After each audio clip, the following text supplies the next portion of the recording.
it's your boy, Gen Z Explorer, back with another review. And here I'll be reviewing my Virgin Voyages Cruise on board Valiant Lady, where it left from Barcelona, Spain, and it did 6 or 7 ports. You saw it in the introduction. But I just want to start out by saying that this, hands down, was the best cruise I have ever been on, ever in my life. It was arguably the best vacation I have ever taken in my life. Oh my goodness. Let me start by saying the food on this boat, amazing. The entertainment, very impressive.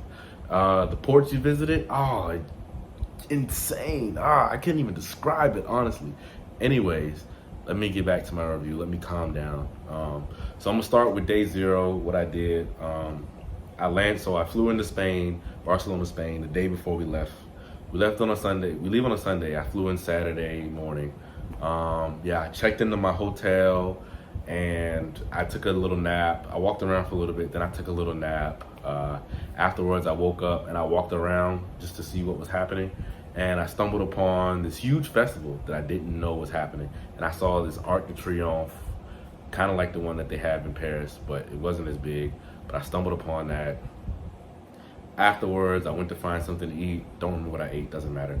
But at nighttime, I put my clothes on and I walked around along the boardwalk. I stayed along the beach. I walked along the boardwalk and I stumbled upon this very cool salsa party. Yeah, some people were just playing some salsa music, and then a bunch of people congregated and they started salsing. It was bachata, some merengue, all kinds of stuff. Amazing.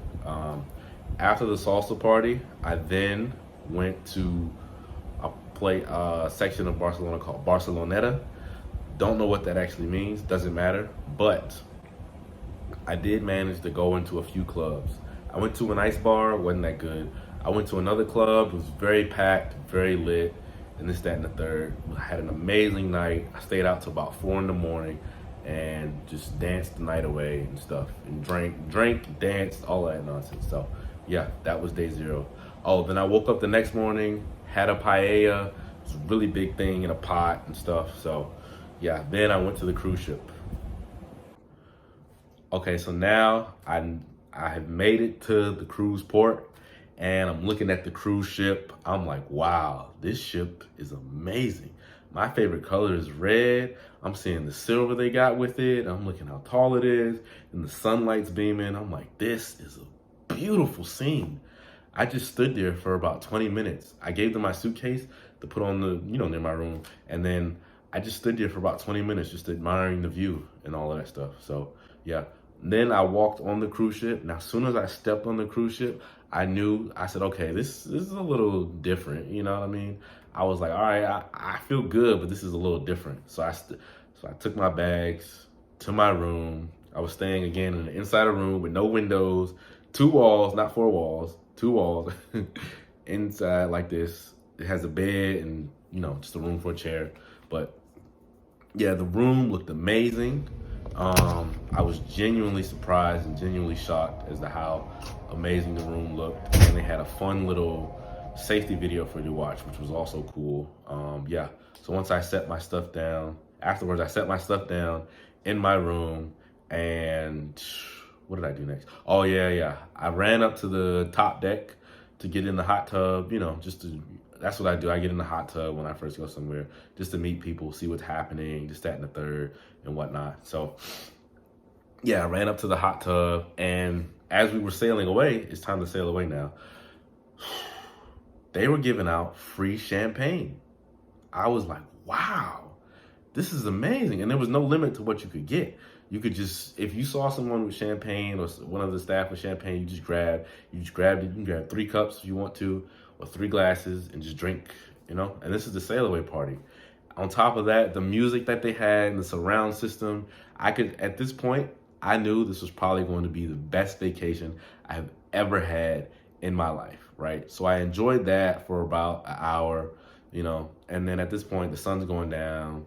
I think it was a little chilly, at night, because we're at sea and it's Europe in October. So, but once the sun went down, they had this dance show party thing where like the dancers and the entertainers, they kind of like do like a little performance on stage, you know, and you can dance with them. Not on the stage, obviously, but you can dance with them. You can sing. You can just stand. You can just stand there like this if you want. It's all up to you. This was top 3 experiences I have ever experienced on this boat. Not gonna lie to you, because I was like, "There's no way this is that lit." They were playing. I'm not an old school hip hop fan, but jump around, jump around. I don't know the name of that song. Then they start playing. They played the wobble. Yeah, they definitely played the wobble. Everybody plays the wobble. But anyway, yeah, it was a dance show party thing. If you see it on the app and you go book it, get there, it's gonna be lit. Trust me. What else happened after that? Oh yeah, I went to Gun Bay, which is the Korean barbecue restaurant. Oh my god. I'm sorry, I shouldn't have made that noise, but the Korean barbecue was very good. I remember our hostess person. Her name was Nikki, like Nicki Minaj. Yeah, they had her name tag say Nicki Minaj. I don't know her actual name, but that's what they said. And we played this little game and stuff, and they brought out Korean barbecue. So if you've never eaten Korean barbecue, they just you pick the meats that you want, and then they bring it out and they cook it for everybody at the table. If you're vegan, I would not recommend going there, or vegetarian, I would not recommend going there. Even pescatarian, if you don't eat meat, don't go there, honestly. They have other restaurants for you, but don't go to Korean barbecue anyway. So, yeah. And then after the Korean barbecue place, there was a pajama party in the back of the boat. Yeah, I went to that. I didn't have any pajamas, but that's where I started meeting a lot of people, a lot of the other Europeans, a lot of people from London and whatnot. So, yeah, that was pretty cool. And there was something funny that happened. I don't want to share it because I want you to see it. It was funny to me, but yeah. So go there and see that. Lastly, as far as wrapping up day 1, okay, so after all of that, day 2, the first port we actually went to was Toulon, France, and needless to say, I didn't really like it that much, but I'll still give my review of it. So first of all, I've been to Paris before. This is my first time in France. What I've noticed is French people, just what I've noticed, unless you speak their language, they're kind of stuck up towards you, is what I've noticed. But I speak French. I'm practically fluent in French. But it's just something I've noticed for people that don't speak French. Anyway, what I did was I found some friends and we jumped on this little train. Cost €5. It took you to a park. You could stay at the park for a couple of hours. Yeah, there was a little beach, not very attractive beach, but there was a little beach. We had some wine at a restaurant along the beach. Then we walked around a little park that they had. Then we got back on the train and we went back to the port. And that was pretty much it for Toulon, France. I did take a lot of cool pictures once I got back to the boat.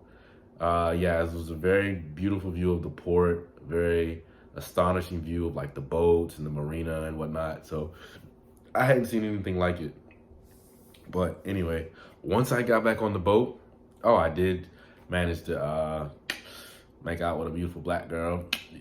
Don't tell the missus, bro.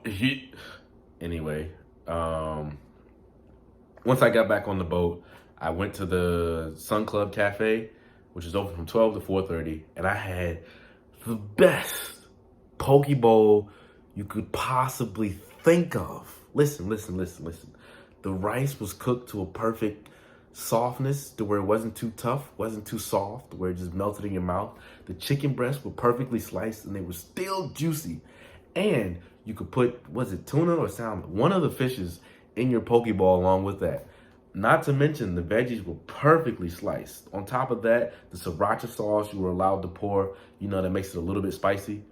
And this is all free. This is all included. Oh my goodness, it was amazing. Best poke bowl that I've ever had in my life. And I can bar that.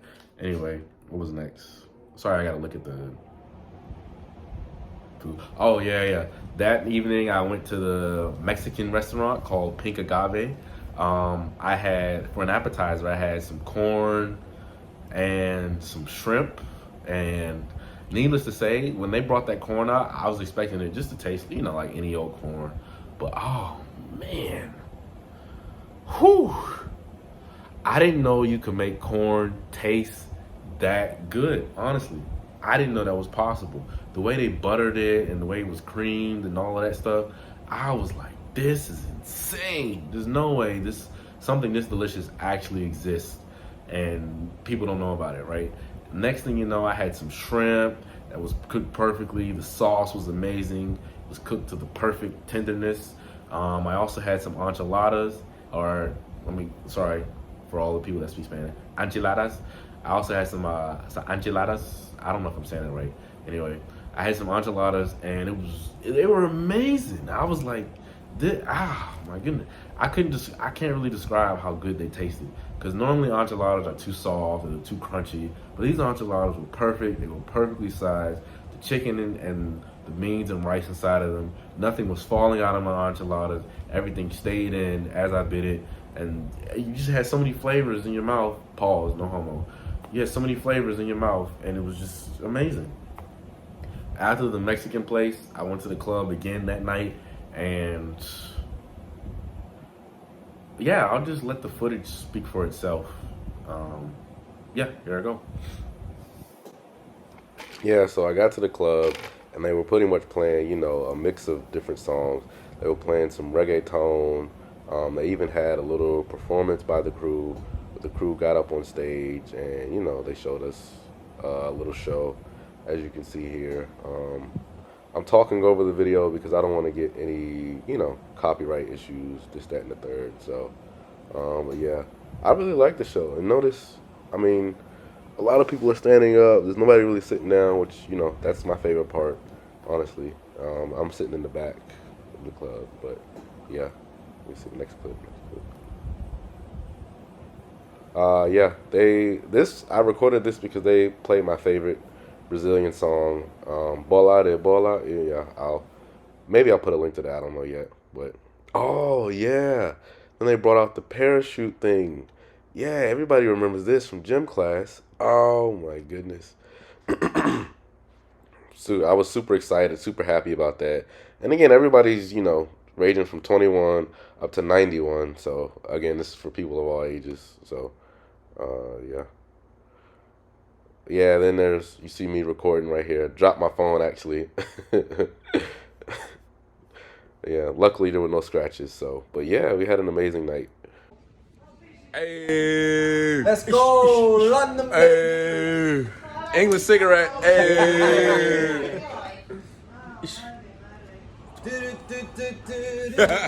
Oh.